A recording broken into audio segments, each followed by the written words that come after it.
Next, some Hyundai models are easy to steal. The lack of anti-theft features caused St. Louis City to sue the car manufacturer.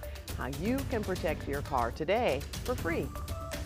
Still nice. That's the headline in the weather department. I'll tell you what it'll feel like, and I'll go over the rain in our forecast. And even though it's not officially fall, it isn't stopping this Metro East farm where you can get a taste of autumn today.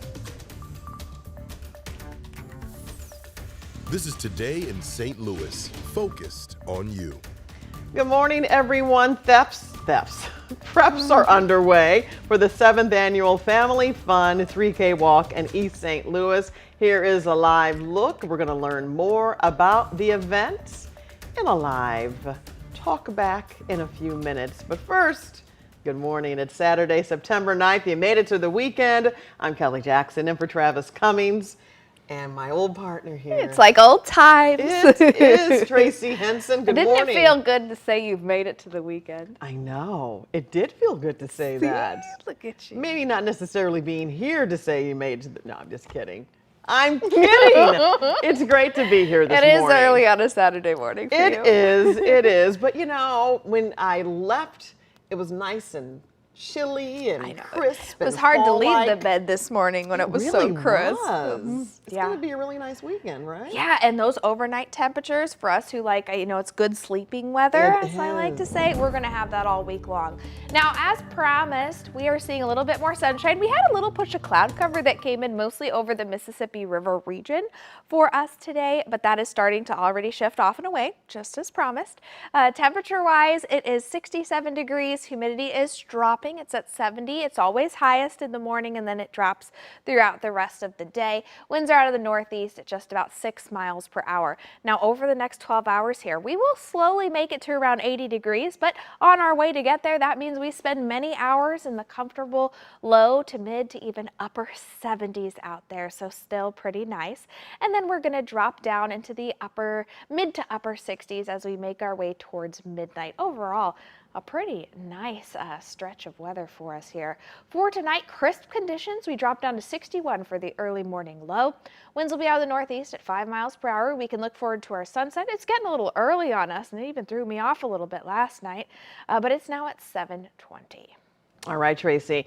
This morning, a devastating and deadly earthquake hits Morocco, killing more than 1,000 people overnight. According to the U.S. Geological Survey, the powerful 6.8 magnitude earthquake struck late Friday night, centered in the Atlas Mountains. That's about 50 miles from Marrakesh. It is the strongest the country has seen in more than a century. Officials expect multiple aftershocks that will register in the high fives. About 20 minutes ago, the world leaders at the G20 summit publicly responded to the news. President Biden said the U.S. was, quote, working expeditiously to ensure American citizens in Morocco are safe and stand ready to provide any necessary help for the Moroccan people. Last night, the African Union became an official member of the G20 group. Morocco is one of the countries in the African Union. This morning, one person is recovering and even more displaced after an apartment fire in St. Anne. It happened just before 10 last night at the Heritage Place Apartments. Firefighters evacuated at least 30 people from that part of the building. One resident went to the hospital. There's no word on their condition or what caused the fire. A St. Louis sheriff's deputy is out of a job after someone sent salacious photos of him to his employer. The department claims it's a violation of policy, but the deputy claims those photos were used before he got the job. Brent Solomon talked with him in an interview you'll only see on 5 on Your Side. I haven't slept yet. I've been up crying because I had nothing but good intentions for the sheriff's department. This 29-year-old former St. Louis sheriff's deputy asked we not show his face. He just got the news Thursday when a supervisor called him into the office. He pulled up on his computer an email attachment with 3 different photos of me. Nude images he posted on the gay social networking app Grindr. The images showed his backside. Me, I look at it as body art, but it was, something that I want to post. So, it was on your profile. Mm-hmm. He says that was before he got the job as a deputy. He says he since deleted the profile, but not before someone captured the images and sent them to his boss. That's when he learned he's out of a job. And he said, I gotta go. I called up the sheriff. We have a manual, we have rules and regulations. He calls the salacious photos Conduct unbecoming to a sheriff deputy. I got my hands on the department's social media policy. It says, quote, deputies should be aware of the effect their actions may have on the department's image. The information that one posts or publishes may be public information for a long time. Do you understand where they're coming from? Do you understand when they say, okay, this doesn't reflect positively on the department?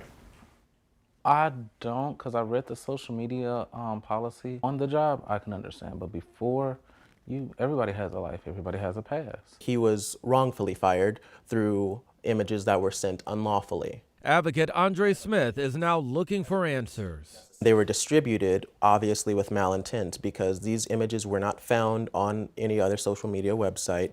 This website requires you to create an account and have it for private use. If it was a straight female, a straight male, no. This whole situation wouldn't even occur. For the record, would a deputy face termination because of their sexual orientation? Hell no. But I got several deputies who are homosexual. Brent Solomon, 5 on your side. The advocate says they attempted to file a police report, but were told the case does not equate to a crime. The former deputy is looking for an attorney. Today and Sunday, Hyundai owners can attend an anti-theft mobile clinic at the Urban League in Jennings and get anti-theft technology installed for free. The clinic comes as Kia and Hyundai thefts are on the rise. So far this year, there have been at least 184 car thefts in Jennings. That's according to police. The clinics run from 8 a.m. to 7 p.m. today and tomorrow.